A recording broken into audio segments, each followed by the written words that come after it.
Well, you just can't win them all.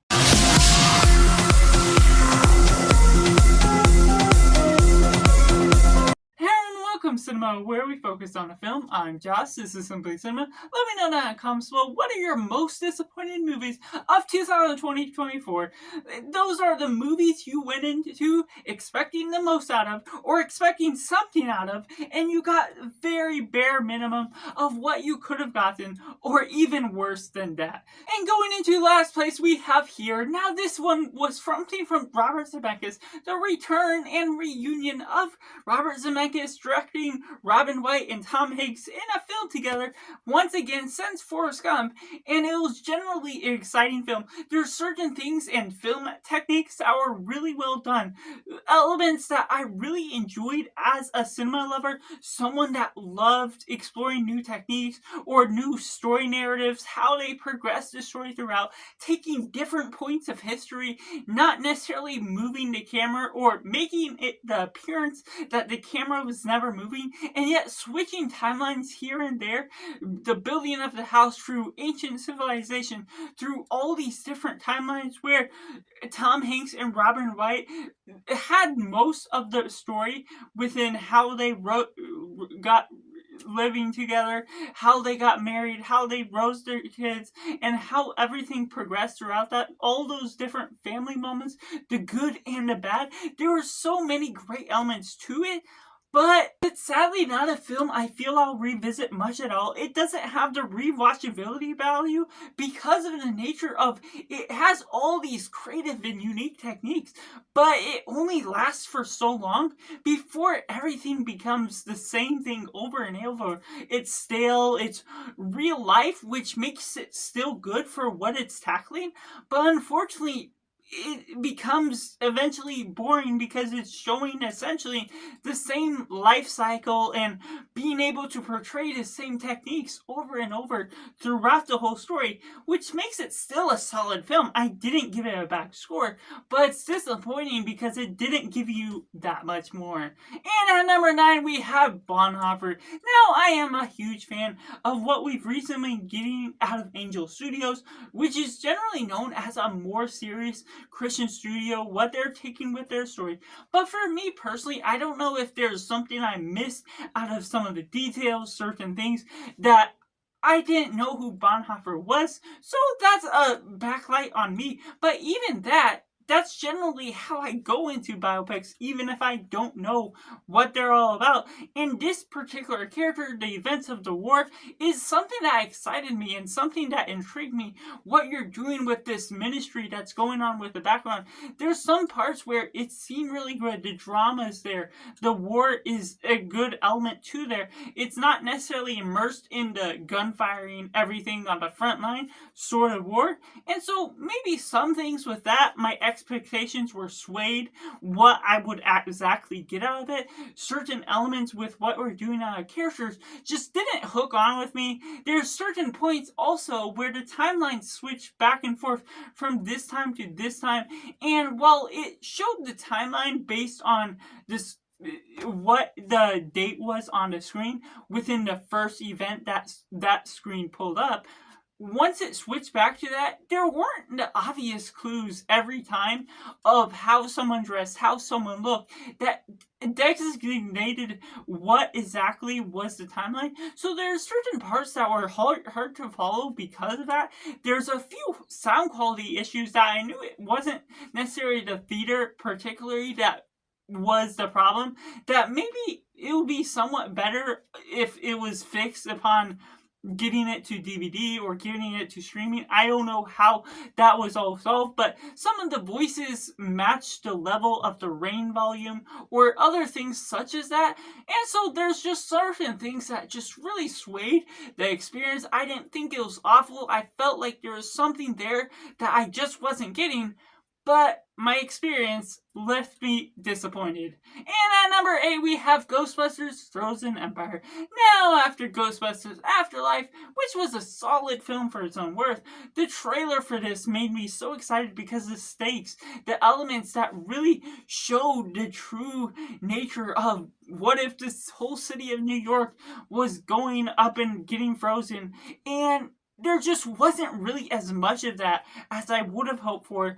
There's some generic ways of shoehorning in all the old Ghostbusters, making it a legacy sort of film, and not necessarily building upon the characters that I felt were the new side of the what we're getting out of everything that's going forward, moving forward with this story. And unfortunately, it just did not hook me nearly as much as I would have liked as much throughout the film.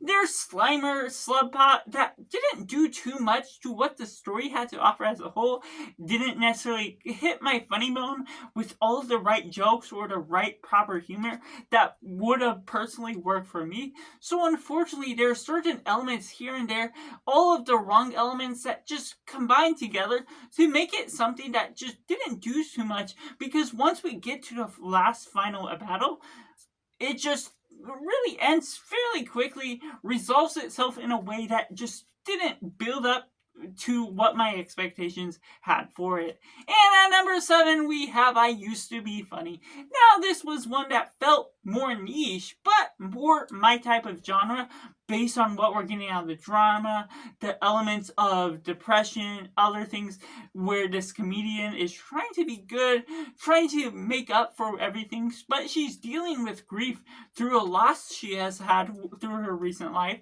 And the direction and the acting is good for what you're getting out of the story. I feel there's something that does work effectively with what you're building with all these characters. Again, I still find it to be a good film enough for what it's worthwhile, but all of the emotional gravitas didn't really hit me as hard as I would have hoped, or didn't really establish the characters as well as I would have expected, in the way that hit my wavelength, in the way that the films that do well for me within this subgenre, within the drama, within the talk of depressions or grief, just didn't really hit all the right notes that really built upon everything that ultimately this film, while it did tackle those subjects, while it did build up some of the right momentum, it just didn't stick its ending throughout what it was establishing with its narrative. And at number 7, we have Lord of the Rings War of Rohirrim.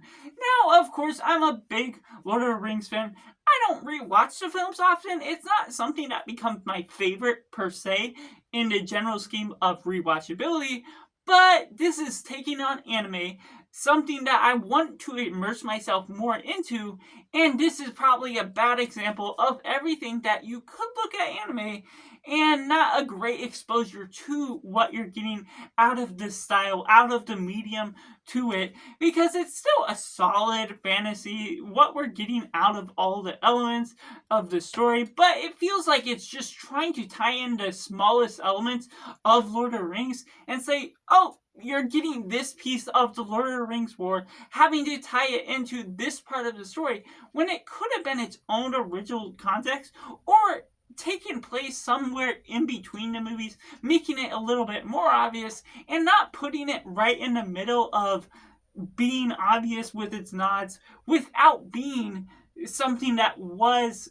trying to not be original, because it was still tackling some subtext, some other elements where it had these specific themes that didn't match up with the livelihood, the religious elements of what we're getting out of the others, the community and fellowship that you love from the originals, just do not translate well within what we're getting out of this anime film. And unfortunately, I feel I'm going to be less disappointed with anything else that comes forward within the Lord of the Rings franchise. And at number 5, we have Rebel Moon the Scargiver. Now, I was relatively a fan of the first, what we got of the first Rebel Moon. I'm not huge into the stop motion, but I am a big sci-fi fan, and so just getting generally something out of the exploration and good cinematography to what we're building out of these characters. The first ones had a solid setup to my expectations, and this one unfortunately undervalued what was all going on. It felt like the same thing over and over, didn't really fully deliver on its action. Now, there were some parts of it I still enjoyed, just the overall general appearance. It felt like its own sort of Star Wars that Yes, it felt like a copycat of Star Wars to some degree that Zack Snyder had in mind. Unfortunately, it doesn't feel nearly as original. The stop motion and slow motion just really takes it back a bit from really cutting it tight within its pacing with what it's trying to do with its story as a whole, so it ultimately doesn't necessarily feel as original as it may like to be, taking it so much back from what I would have hoped for what they're trying to lead up to with this part 2, answering all the questions that we didn't get in part 1. Next up, we have Megalopolis, a prestigious director such as Francis Ford Coppola bringing out his magnus opus of what we're assuming, and it just really delivers. Now, there's certain elements that I get his vision. There's so many elements of spectacle that make it a cinematic piece of entertainment, of something that looks visually fantastic. But unfortunately, knowing as a writer that this took place over 40 years of writing to finally become part of the piece that he's finally finalizing into cinema, knowing that is just something that makes me understand that much more of why it underperforms, because of knowing all the different changes that would have happened over a year, the change of character he would have had as a person that would have changed notes of what he would have wanted, things that feel mixed up and just jumbled all together, some things maybe not changing, some things feeling like a rewrite, and all of that, well, they can have great complements to what pieces of the thematic elements do to each other, and the look of the film looks great. The acting is solid. Unfortunately, it just comes all together in what I just described, a jumbled mess that feels really good in so many moments, that had so much thought poured into it, but too much thought got it all mixed up in this jumbled bag. And going into my top 3, we have Kung Fu Panda 4.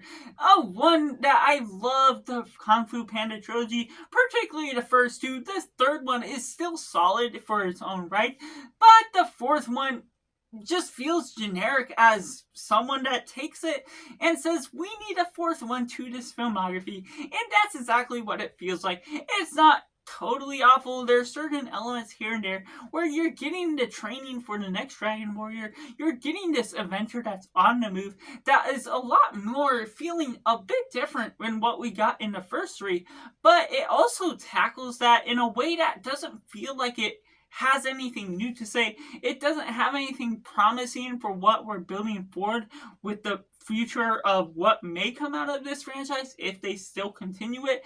And Poe still feels like Poe. He doesn't feel like he's evolved since what we got out of his character arcs in the first 3.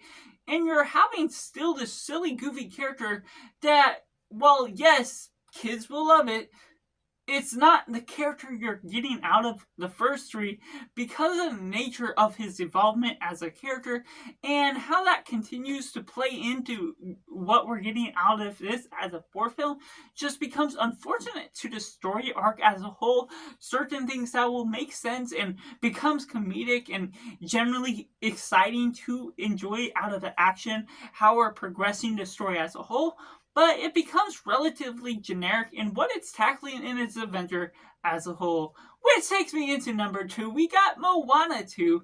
Of the same boat, it's a generally generic adventure meant to be a series over on Disney+, but with all the actors and directors and writers cop-outs, what we're doing with the boycotts once they're trying to delay everything, they just translated it into a movie, slapped it into theaters, and it was generally a big success and a smart move on their part.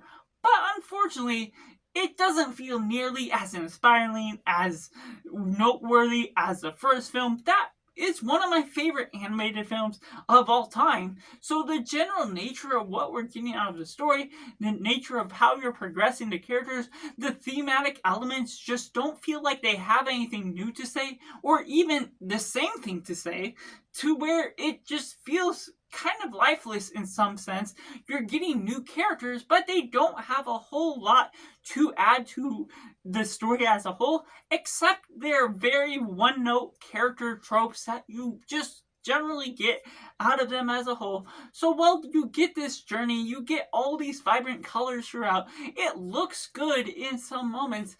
There's certain moments where, yes, I see where it's a good film. It's certainly not one that I'll be revisiting quite as much as I do with the first film. And at number one, the most disappointing movie for me of 2024, we have Deadpool and Wolverine. Yes, it's not a bad movie. I certainly see why people love it, and there's elements to it that I enjoy just as much. The look to Deadpool, the look to Wolverine, and the love of the lore of the Fox characters being brought into live action once more. Just combining that all together has all the right ingredients, but the story itself is rather disappointing. Not of my comedic genius, of what they're doing with the comedy. While I love the first two Deadpool movies, while I love the Fox movies in their general respect, there's something about the combination of what they're doing with the story that just generally feels ill-witted. The ill remarks you're doing with the story, it's trying to top its jokes with too much crass humor that doesn't feel well fitted to the nature of what you're doing, even in this setting, even with what they're doing with the progression of the story. They're mocking the MCU, mocking the multiverse in a way that makes sense for it, but some of those jokes were already put right in the trailer itself, so some of the elements that could work effectively for the build-up of the story, there's multiple different subplots that stray away from this being a through point, having a pretty boring villain to some respect of what we're getting out of it. So ultimately, while there's so many multiple moments that I can say I love, that I can say I would want to rewatch this film for, unfortunately, once I think about this every time, I'm also like, but there's also so many moments that even upon when I rewatch this film, it just does not feel as lovely or lively as I would love to rewatch this film for. Because while all the good elements are good, the rewatchability just holds it back because knowing I just don't like the ill taste that this film ultimately has. So that's just my most disappointing films of 2024. Let me know down in the comments below, what are your most disappointing films? Films you had the higher expectations for, and it ended up lower down on the spectrum than you expected. And let me know what you think of mine. I'll be releasing my worst stuff and best of 2024 movie list fairly soon, so look out for that, as well as many other movie reviews, rankings, and more. So that's just all, and make sure to do yourself a favor and go watch a movie.